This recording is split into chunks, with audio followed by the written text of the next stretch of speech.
Hello Guardians and welcome back Hunters. I'm Profane, thanks for checking out the video. Today we're checking out an incredible new Hunter build for Edge of Fate. A build that will help you survive damn near anything in this game. So if you're looking for something to improve your ability to stay alive while maximizing your lethality, then you're going to want to check out what we've got going on with the standard Arc subclass and the gifted Conviction exotic chess piece. This has been a great exotic to build around on both Arc and Prismatic subclasses, but now that we've entered into a new age of armor systems, there's quite a lot that's changed, especially when it comes to character stats. But all of these changes have made the gifted Conviction a much more impressive exotic to build around. This comes with the Gift of Certainty intrinsic trait. It enhances Tempest Strike and Ascension by giving them arc projectiles that release and bounce around. When these detonate, any nearby enemy will become jolted, so this will add a great deal of bonus damage when using those abilities, and we do plan on using both abilities with this build. When we jolt enemies that are within 15 meters of us, we will gain bonus damage resistance.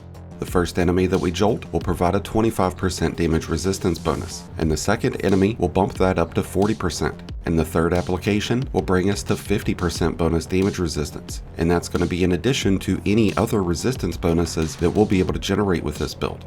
What's most important to keep in mind of is that this bonus resistance will be activated whenever we apply Jolt from any source, not just Tempest Strike and Ascension. This includes Jolt created from weapons with jolting feedback and Volt Shot. We just need to be sure that we're close enough, which means for this build to work properly, we're going to need to get into the thick of it.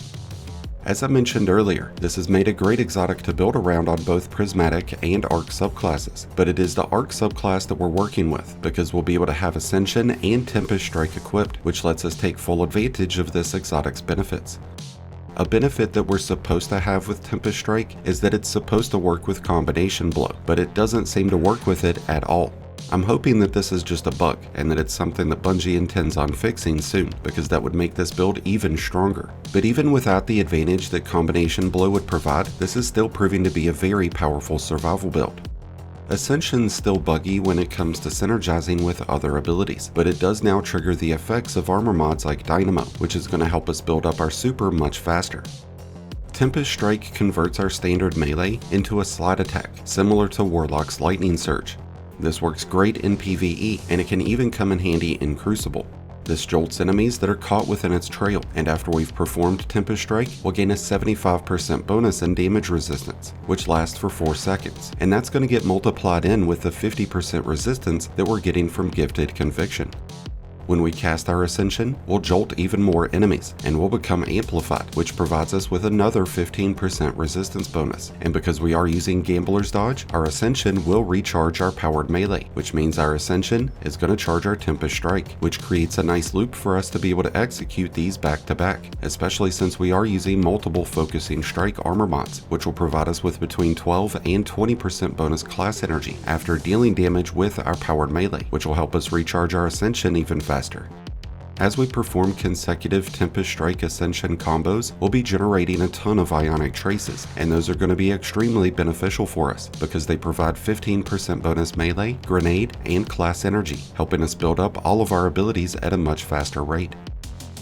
When it comes to our choice of fragments, we are using Spark of Resistance, which is going to provide us with yet another source of damage resistance, but this is only going to be active when 3 or more enemies are within 8 meters. This will add in another 25% total resistance, which will be multiplied in with Amplified, Tempest Strike, and Gifted Conviction. With Spark of Feedback equipped, we'll give our Combination Blow and our Tempest Strike a 75% bonus in damage, but that's only going to be active after we've taken physical damage. Spark of Ions will give us those ionic traces that we mentioned before. There is a 10-second cooldown on their generation, but these will be created by defeating jolted enemies, and we can increase our production of ionic traces by using exotics like the Cold Heart or Delicate Tomb.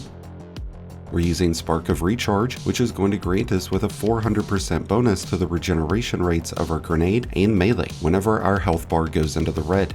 And that's going to remain active until our health bar has fully restored, so that's going to massively amplify the uptime of our Tempest Strike, which in turn is going to help us charge our Ascension.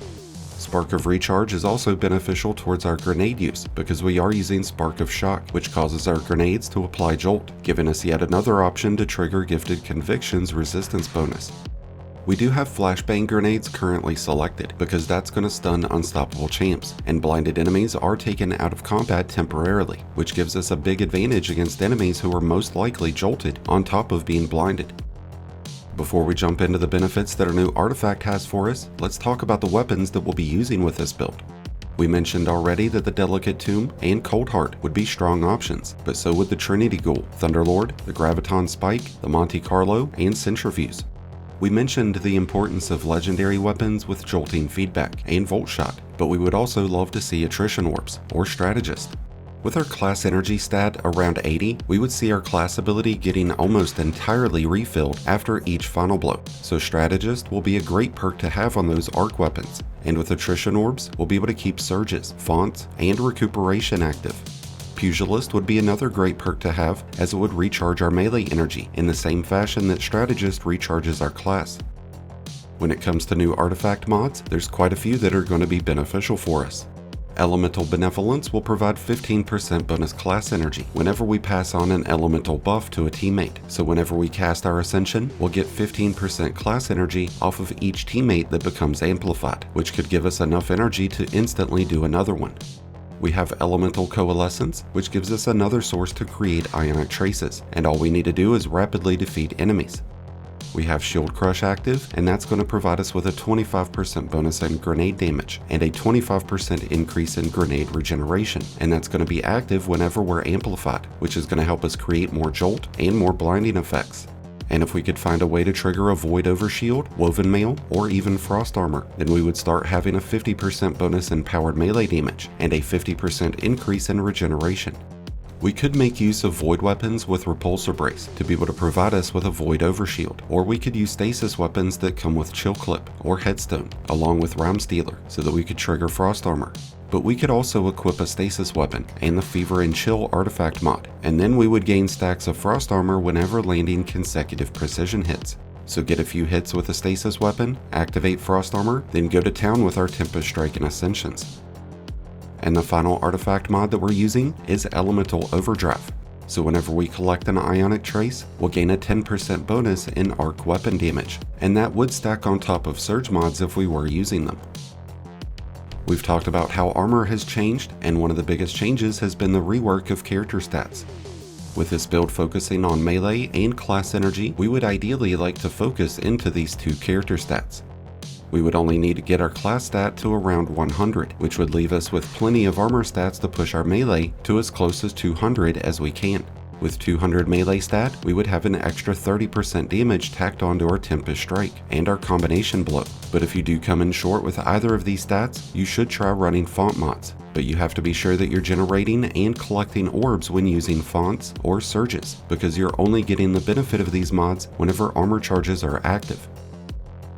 Armor sets are a thing now, and there are some that provide some really interesting benefits, like the Tech Sec armor set and Bushido for example, but there's not really a specific armor set that's out right now that really amplifies the performance of this build, so I would recommend to give them all a try and see how you feel. You just need to be sure you're wearing at least 2 of the same armor set to get the first perk, and 4 to get the main perk.